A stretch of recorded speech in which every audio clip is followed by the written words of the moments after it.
Bienvenue sur Ici Beyrouth. Les consultations parlementaires pour désigner le prochain Premier ministre chargé de former le prochain gouvernement se tiendront jeudi au palais présidentiel de Baabda. Pour en discuter, j'ai le plaisir d'accueillir le député des Forces libanaises de Zahle, Georges Aes, avec qui je discuterai aussi d'autres sujets comme la délimitation de la frontière maritime et l'élection présidentielle. Georges Aes, bienvenue sur Ici Beyrouth. Merci. Les consultations parlementaires auront lieu jeudi. Quel sera le choix des forces libanaises? Ça va sans dire que on est à 2 jours près de cet événement qui est vraiment crucial et vraiment très attendu par le peuple libanais parce que ce nouveau gouvernement, sur lui incombe beaucoup de tâches qui sont vraiment essentielles.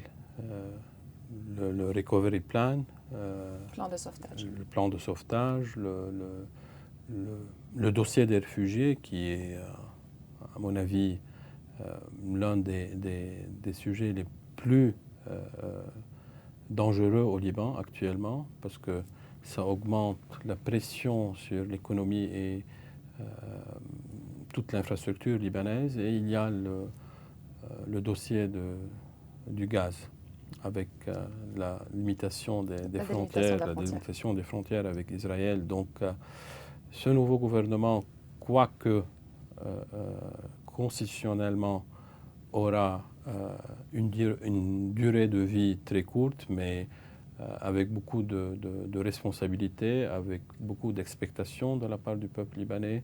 C'est pour cela qu'on considère qu'il faut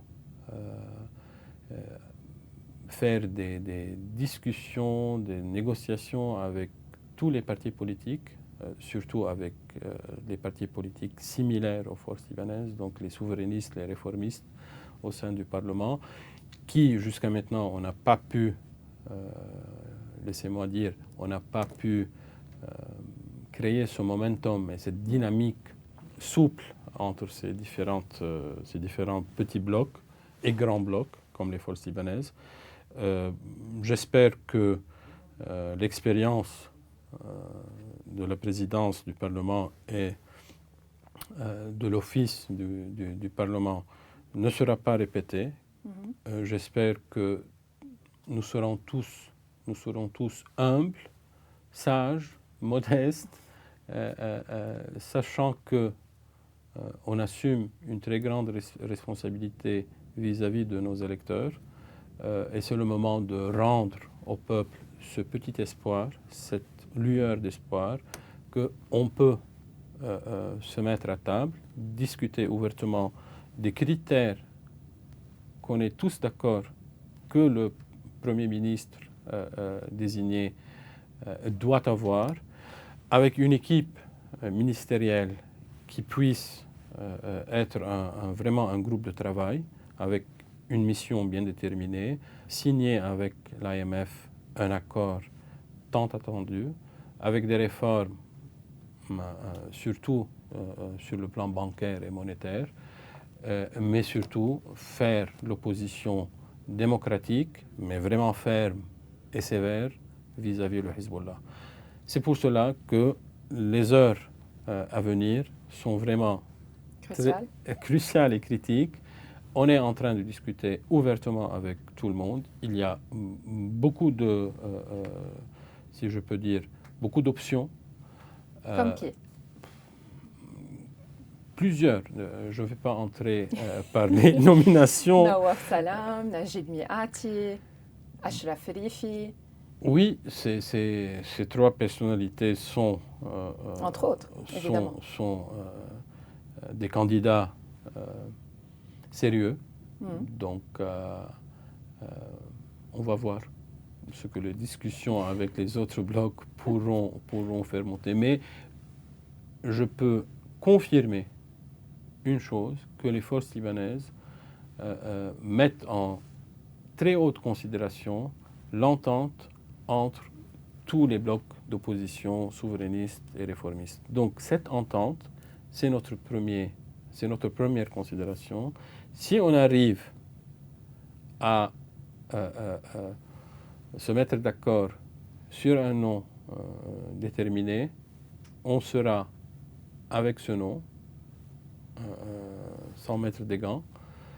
Sinon, on a des candidats et on laisse à ces heures à venir la surprise de nommer si on n'arrive pas à une entente avec les autres blocs.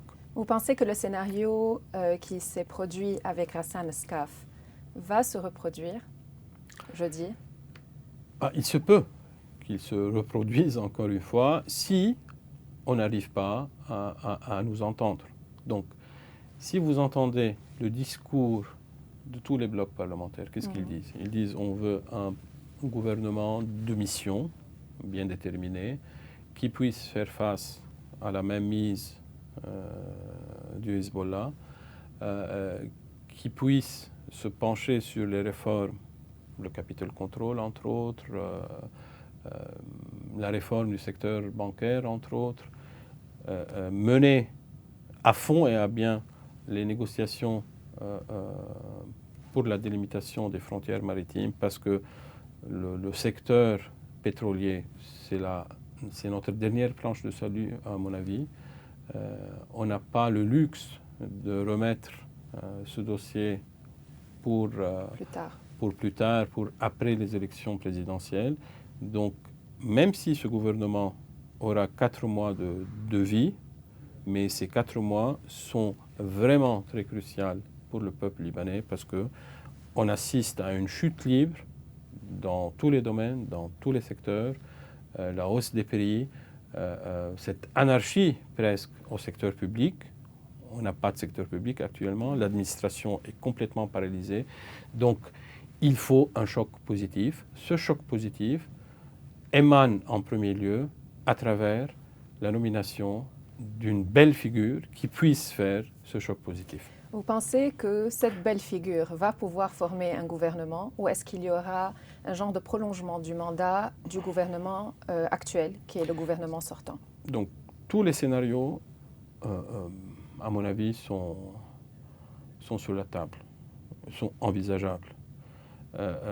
Laissez-moi vous dire qu'en premier, il ne faut pas laisser au Hezbollah le plaisir ou bien la latitude de continuer son attitude vis-à-vis des institutions libanaises avec une mainmise, avec une décision qui est prise à Dahieh et qui est propagée sur tous les alliés. Donc, il doit reconsidérer sa position politique au Liban et qu'il assume sa taille nouvelle au Parlement. Donc, ce n'est pas lui qui décide du sort des Libanais. Il y a d'autres partis politiques qui ont cette responsabilité. Ça, c'est un. 2, il ne faut pas donner à Gebran Bessil ce terrain ouvert pour faire tout le bazar parce que depuis 3 ans jusqu'à maintenant, il a vraiment profité de l'absentéisme délibéré des forces libanaises parce qu'on ne voulait pas participer à un gouvernement d'entente nationale, on ne voulait pas donner un crédit, une couverture de légitimité au Hezbollah au sein du gouvernement, ce qui a donné ce terrain vraiment ouvert à Gebran Bessil pour faire le bazar, pour avoir des portefeuilles ministériels qui ne sont pas les... Mais le président a été très clair. Il aimerait attribuer le portefeuille des affaires étrangères à son gendre Gebran Bessil, mais aussi attribuer au CPL les portefeuilles de l'environnement et de l'énergie. Oui, parce que en effet, c'est une success story pour Gebran Bessil dans les 3 portefeuilles. Donc l'énergie, il a pris le secteur de l'énergie avec 16 heures d'électricité par jour en 2009, 2008, et il la rend maintenant à 0. Quant aux affaires étrangères, on n'a pas de relations étrangères, sauf avec la France qui gère le dossier libanais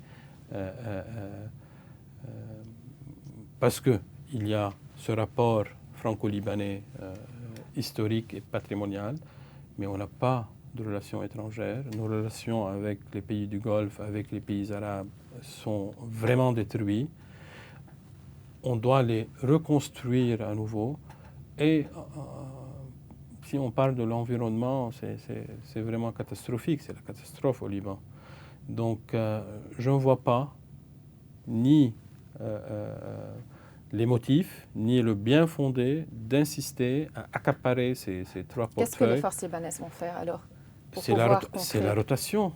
On prêche 3 grandes lignes de n'importe quel gouvernement, des lignes directives. Premièrement, la rotation. Deuxièmement, la qualification des capacités des ministres à proposer. Donc, et troisièmement, la responsabilité. Donc, on a dépensé 40 milliards de dollars américains pour le secteur de l'énergie. On n'a pas d'électricité. Donc, c'est vraiment une très grande aberration. Et il faut avoir du culot, vraiment, pour insister à accaparer le portefeuille de l'énergie pour le CPL. Après les législatives de 2022, quelle est la stratégie politique adoptée par les forces libanaises? Donc, on s'est présenté aux élections en suivant un programme. Et on a la responsabilité de coller à ce programme. Donc, en premier, il y a la neutralité, il y a l'application des résolutions du Conseil de sécurité, notamment le 1559, le 1701. Donc, la légitimité internationale, il faut la reconquérir parce que on se sent vraiment isolé, et non pas en tant que force libanaise au sein du Liban. C'est le Liban en tant que tel, en tant que nation, en tant qu'État, qui est vraiment isolé. 3, la décentralisation. Et 4, l'essor ou bien le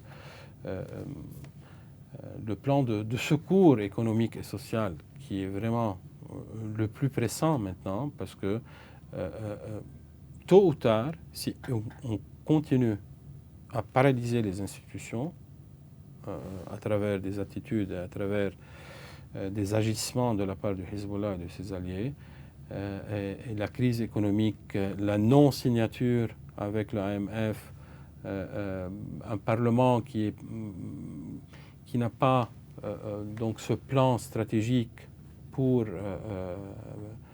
faire passer les réformes qui sont requises et qui sont vraiment primordiales, le capital control, le budget de 2022, les amendements demandés par l'OMF sur la loi sur le secret bancaire. Donc tout ça, c'est un tout. Donc c'est notre programme. Donc on s'est présenté afin d'exécuter ce programme. C'est ça notre vision. Quand je vois ce Beyrouth derrière vous, c'est ce Beyrouth qu'on veut reconquérir, qu'on veut reconstruire. On veut donner un espoir, non pas à nos partisans, à tout le peuple libanais. Parce que, vous savez, l'immigration maintenant massive de nos jeunes talents surtout, donc ça c'est une plaie qui saigne au sein du corps libanais. Il faut à tout prix, coûte que coûte, faire un gouvernement démocratique, de majorité et de minorité qui s'opposent au Parlement, au gouvernement majoritaire, des élections présidentielles avec un président qui puisse renouer des relations saines et sérieuses avec la communauté internationale et arabe. C'est pas trop demandé. C'est les moindres droits que les Libanais sont en train de réclamer. Et à nous, forces libanaises et autres factions d'opposition, d'écouter ce que le peuple libanais nous réclame et d'œuvrer pour faire face à un agenda iranien au Liban qui ne ressemble aucunement aux aspirations du peuple libanais, ni à son histoire, ni à son futur auquel on aspire pour les générations libanaises futures. À votre avis, les élections présidentielles vont avoir lieu dans les délais que prévoit la Constitution? Donc, ça c'est une autre paire de manches. notre Constitution exige une majorité de 2/3 des parlementaires. Donc, on n'a jamais eu cette aisance pour élire un président par une entente intérieure libanaise qui puisse avoir cette majorité trop dure et sévère. Mais je crois vraiment que ces mois à venir qui nous séparent d'octobre seront vraiment pénibles pour le peuple libanais. Et j'espère que tous les partis politiques puissent être à la hauteur de cette étape vraiment historique pour le Liban et qu'on s'entende à un profil de président de République qui puisse être modéré en premier, qui puisse être au centre de tous les partis politiques, pas comme le président actuel. Ou son gendre. Ou son gendre. Donc, un profil pareil n'est pas impossible. Il est là. Donc, on peut facilement s'entendre sur ce profil. Si son profil est facile à trouver. Parce qu'il y a des maronites qui sont modérés, qui ont un héritage démocratique, qui puissent donner confiance à la communauté internationale et arabe, qui puissent donner ce choc positif au peuple libanais, qui soit en dessus de tous les petites querelles et tous les calculs tactiques et momentanés sur la scène politique.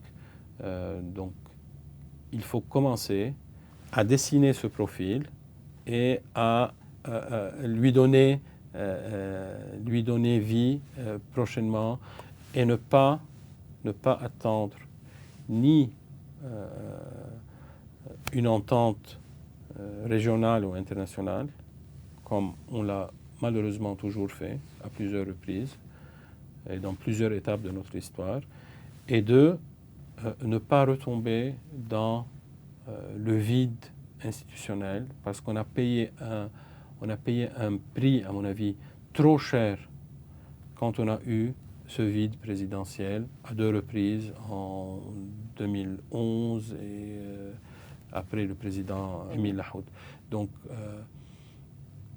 on ne veut pas payer à nouveau un tel prix, ni économiquement, ni institutionnellement, ni socialement. Donc, c'est notre responsabilité.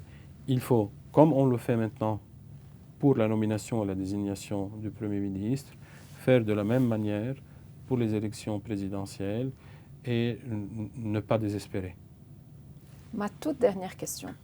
Qu'est-ce que vous pensez de la visite de l'envoyé américain Amos Hochstein et est-ce qu'elle a été positive comme l'ont déclaré les responsables politiques?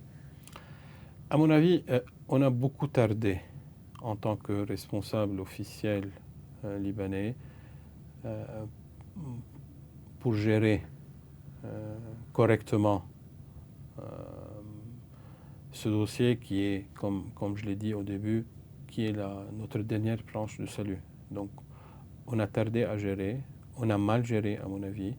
Il y a eu beaucoup de perturbations là-dessus. On a désigné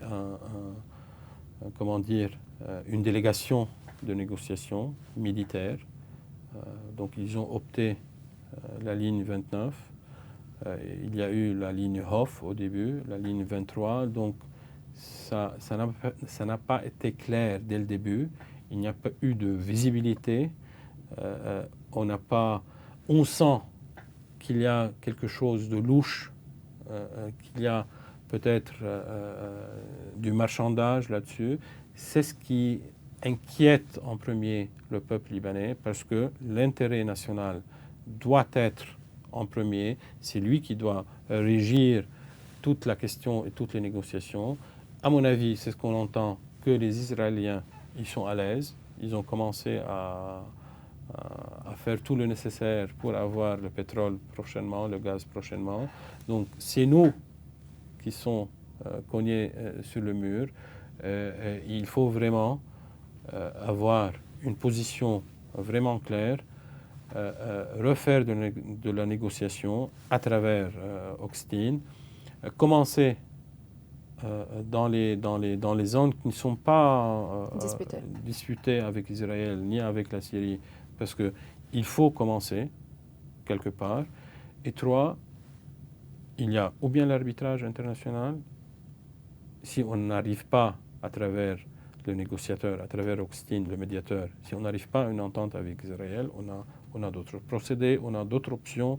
L'arbitrage international, la Cour internationale de justice qui vient de rendre une décision historique sur le dossier Kenya et la Somalie. Donc, mais il faut commencer à extraire du pétrole dans les zones non disputées. Merci beaucoup, Georgia Hayes, pour cet entretien. Merci, madame. Et merci à vous de nous avoir suivis sur ICI Beyrouth. Vous pouvez suivre l'intégralité de l'interview sur tous les réseaux sociaux d'ICI Beyrouth.